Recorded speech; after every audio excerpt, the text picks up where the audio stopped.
تو گل کرو جی جی. السلام علیکم. علیکم السلام. بات کریں بھائی. آپ کال کریں نا واٹس ایپ پہ. آپ کی جو ویڈیو کال ہے وہ کمزور ہے. چلو بات کرو ابھی. جی میرا آپ سے سوال یہ تھا، آج بیسیکلی معراج کا دن ہے تو ہم معراج کے حوالے سے آپ سے بات کرتے ہیں ہوں. کہ معراج شیعہ حضرات یہ کہتے ہیں کہ جو معراج پہ جو نبی صلی اللہ علیہ وسلم گئے تھے وہاں پہ جو ہاتھ نظر آیا تھا وہ مولا علی کا تھا. علی کا تھا تو پھر اللہ کی ذات کون ہے؟ پھر اللہ کہاں ہے؟ اللہ کب سے ہے اور اللہ کیسا ہے؟ پھر علی نے جس اللہ کو سجدہ کیا وہ اللہ کون ہے؟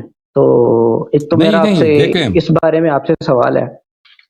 اب پہلی بات میں جواب دے دوں کہ اللہ تعالیٰ زمین و آسمان کا خالق ہے. اللہ تعالیٰ رسول اللہ صلی اللہ علیہ وسلم کا خالق ہے. رسول اللہ صلی اللہ علیہ وسلم نہیں تھے، امیر المؤمنین علیہ السلام نہیں تھے، ان کا کوئی وجود نہیں تھا. اللہ نے خلق کیا ان کو.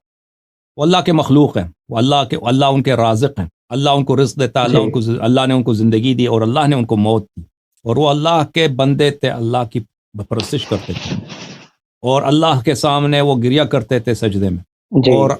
اور اگر امیر المؤمنین علیہ الصلوۃ والسلام سے ملاقات کی ہے رسول اللہ صلی اللہ علیہ وسلم معراج میں اس طرح ملاقات کی کہ اللہ تعالیٰ نے کہا کہ میں نے آپ کو چنا ہے، میں نے زمین والوں سے سب سے بہتر آپ کو پایا ہے اور میں نے آپ یعنی نبی اللہ صلی اللہ علیہ وسلم آپ کو اختیار کیا ہے.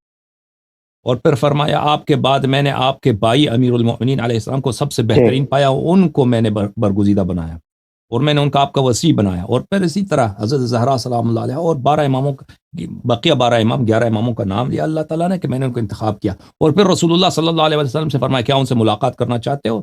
تو فرمایا کہ جی ہاں میں ان سے ملاقات کرنا چاہتا ہوں. پھر اللہ نے کہا نظر اٹھا کے دیکھ لو. تو دیکھا کہ وہاں پہ انوار تھے، اہل بیت طاہرین علیہ السلام کے نور.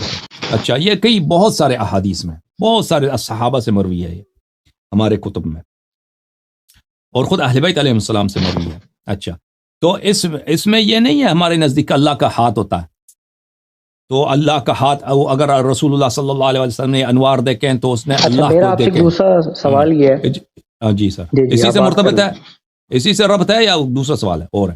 اچھا تو عرض یہ ہے کہ اللہ تعالیٰ کا نہ ہاتھ ہے، اللہ تعالیٰ کا نہ پیر ہے، اللہ تعالیٰ کا نہ داڑھی ہے نہ سر ہے، کچھ بھی نہیں ہے. اللہ تعالیٰ جسم نہیں ہے. جو جسم ہوتا ہے، جس کے اعضاء ہوتے ہیں وہ مخلوق ہوتا ہے، اس کا خالق ہوتا ہے. وہ اس کو کھانے کا احتیاج ہوتا ہے، اس کا پینے کا احتیاج ہوتا ہے، اس کو ہوا کی احتیاج ہوتی ہے، اس کو ہزاروں چیزوں کی احتیاج ہوتی ہے. اس جیسا دوسرا ہو سکتا ہے، جو چیز جسم ہوتا ہے اس کے بیٹے ہو سکتے ہیں، اس کی شادی ہو سکتی ہے. جو جسم ہوتا ہے وہ اللہ تعالیٰ یہ چیزیں نہیں ہیں. تو اللہ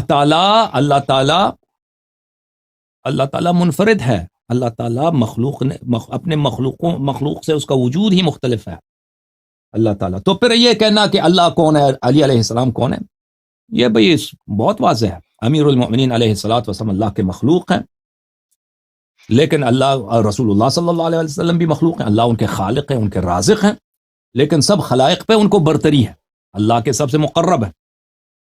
ٹھیک ہے نا.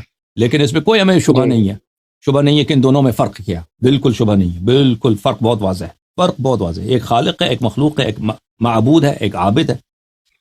فرق بہت واضح ہے.